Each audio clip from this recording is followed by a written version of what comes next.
எரிகோ ஒரு ஊர்ல எரிகோ பட்டணம்னு ஒரு ஊர் இருந்துச்சா.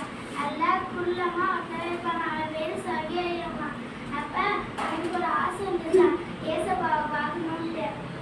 அப்ப அவன் வீட்டுக்கு வீடு வரி வாங்கிட்டே இருப்பான். அவங்களெல்லாம் தொல்லை பண்ணி காசு வாங்கிட்டே இருப்பாங்க. பெரிய பணக்காரனா இருப்பானா. அப்ப ஒரு ஆசை இருந்துச்சு ஏசப்பாவை பார்க்கணும்ட்டு.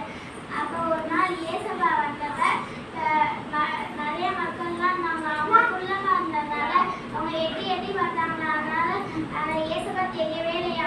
காட்டாத்தி மரம் ஒரு மரம் இருந்துச்சு. அதை ஏறும் போது ஏசப்பா வந்து சகேயுவை இறங்கி வா சகேயு அப்படின்னு சொன்னாங்க. அப்ப சகேயு சொன்னா எங்க வீட்டுக்கு வாங்க ஏசப்பா அப்படின்னு சொன்னாங்க. ஏசப்பாவும் இவன் மனசுக்குள்ள இவன் பணக்காரன் நம்மளை பார்க்க முடியாது அப்படின்னு இருந்துப்பான்.